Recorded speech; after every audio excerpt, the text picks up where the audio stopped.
नाशिकमधील IT company धर्मांतराच्या प्रकरणामध्ये राष्ट्रीय महिला आयोगाचा अहवाल आता समोर आलेला आहे आणि प्राथमिक अहवालात कंपनीच्या कामाबाबत प्रश्न उपस्थित केलेत। कंपनीचं नेतृत्व टॉक्सिक असल्याचा या अहवालात उल्लेख आहे। धार्मिक भावना दुखावणं, पॉश धोरणाचं गंभीर उल्लंघन केल्याचं अहवालामध्ये म्हटलेलं आहे। या अहवालानुसार तक्रारदार आणि कार्यस्थळी उपस्थित इतर व्यक्तींशी गैरवर्तन करण्यात आलं। आरोपी हिंदू पौराणिक कथा, श्रद्धा परंपरा आणि रीतिरिवाजांचा अपमान करत होता। तसंच मुलींना इस्लाम हा हिंदू धर्मापेक्षा श्रेष्ठ धर्म असल्याचं पटवून देण्याचा प्रयत्न करत होता। आरोपीनं हिंदू धर्मावरील श्रद्धेला कमी लेखण्याचं आणि अपमानित करण्याचं काम केलं, तर महिला कर्मचाऱ्यांविरोधात वारंवार धर्मविरोधी टिप्पणी करून दडपशाहीचं वातावरण निर्माण केलं।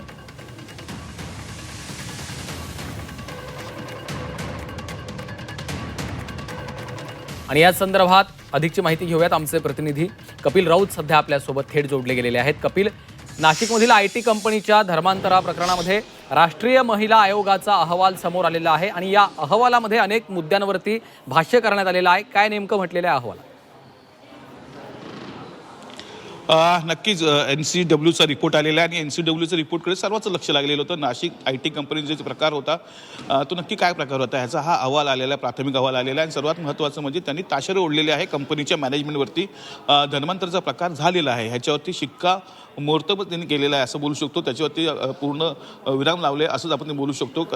एकतर एकंदरीत पाहिलं तर पॉशो धोरणाचं उल्लंघन करणं, त्याचबरोबर महिलांना वारंवार अपमानित करून जो त्यांचा धर्म आहे त्याच्याविरुद्ध बोलणं, त्याचबरोबर इस्लाम धर्म कशा प्रकारे श्रेष्ठ आहे ह्याच्याबद्दल सतत वारंवार सांगत राहणं, त्याचबरोबर धर्मांतराच्या गोष्टी करणं, त्यांच्यावरती प्रेशराईज करणं, अशा अनेक गोष्टी यातून सिद्ध झालेल्या आहेत। अनेक अजूनही कंप्लेंट समोर येण्याची शक्यता त्यात वर्तवली जात आहे। त्याचबरोबर मॅनेजमेंट हा टॉक्सिक मॅनेजमेंट आहे। मॅनेजमेंटमध्ये सुरक्षेचा विषय असतील किंवा अनेक विषय असतील, हा मॅनेजमेंट हा खूप टॉक्सिक आहे असं थेट म्हटलेलं आहे। त्यामुळे एकंदरीत मॅनेजमेंटची ज्यावरती प्रश्नचिन्ह निर्माण केलेलं आहे, मॅनेजमेंट ही खराब आहे। मॅनेजमेंट योग्यरित्या मॅनेज करत नव्हते या पूर्ण कंपनीला आणि मॅनेजमेंटमध्ये मोठा एक मॅनेजमेंटने दगाफटका केलेला आहे। अशा अनेक गोष्टी समोर आलेल्या आहेत।